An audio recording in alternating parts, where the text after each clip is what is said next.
మన వ్యవస్థలో ఒక అద్భుతమైన నిజం ఉంది, కనపడని నిజం ఉంది, మనం గ్రహించలేని ఒక నిజం ఉంది, సత్యం. అదే మనల్ని నడిపిస్తుంది, అది ఒక శక్తి. ఆ శక్తి మనకు ఉపయోగపడుతుంది. అదే మనల్ని అనుక్షణం గైడ్ చేస్తుంది, మన పుట్టుకకు మన చావుకు మొత్తం అన్నిటికీ. అదే అసలు సిసలైన మూలం. అలాంటి ఒక గొప్ప నిజమేంటో మీరు ఊహించగలరా? అదే మనలోనే ఉన్న మనల్ని నడిపిస్తున్న భగవంతుడు అనే ఒక శక్తి. అది ఒక శక్తి, ఆయన ఒక శక్తి. ఆయన ఎలా పిలిచినా ఆయన నిరాకారుడు కాబట్టి ఖచ్చితంగా అది మన మాటలకు అందని ఒక సత్యం, ఒక నిజం, ఒక శక్తి.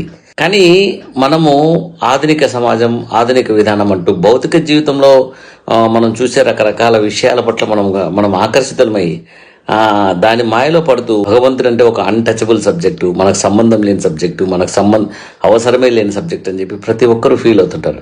కానీ నిజం అది కాదు. మనల్ని నడిపించేదే ఆ శక్తి. మనం గనక ధ్యానంతో ఆయన శక్తిని, ఆయన ప్రశాంతతను, ఆయన చైతన్యాన్ని మన వ్యవస్థలోకి, మన స్పృహలోకి, మన కాన్షియస్నెస్లోకి గనక నింపుకుంటూ మనం గనక జీవించినట్టయితే మన జీవితం చాలా సఫలీకృతం అవుతుంది.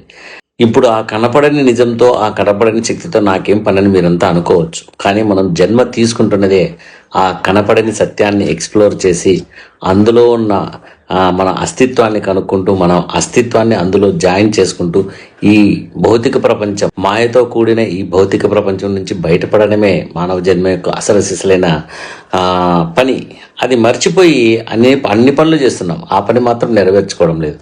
ఎందుకంటే 100కి 99.999999% మంది కనీసం అలాంటి స్పృహలో కూడా ఉండకుండా, ఉన్నా కూడా దాన్ని నమ్మకుండా భగవంతుని కేవలం మన కోరికలు తీర్చే ఒక ఇన్స్ట్రుమెంట్ లాగా వాడుతున్నారు ఈ కాలంలో. యాక్చువల్ అది కాదు. మానవ జన్మ యొక్క అసలు సిసలైన ఉద్దేశం ఏంటంటే మన అస్తిత్వమైనటువంటి భగవంతుని తెలుసుకోవడమే మానవ జన్మకున్న అత్యుత్తమమైన లక్ష్యం. లేకపోతే ఒక కుక్కకు, ఒక జంతువుకు, ఒక పక్షికి, ఒక మొసలికి, వీటన్నిటికీ మనకు తేడా ఏముంది చెప్పండి? మానవ మేధస్సుతో మనం కనుక్కోగలిగింది మనలో ఉన్న అద్భుతమైన శక్తి, అతి పవిత్రమైన సత్యమైనటువంటి భగవంతుని. హార్ట్ఫుల్నెస్ మెడిటేషన్లో నేను ఆ డెప్త్ చాలా క్లీన్గా ఎక్స్పీరియన్స్ అయ్యాను. సో ఆ ఎక్స్పీరియన్స్ అయినప్పుడు అర్థమైంది ఏంటంటే, లక్కీగా నేను ఆ సత్యం వైపు నాకు తెలియకుండానే ఆకర్షితున్నాయని అర్థమైంది.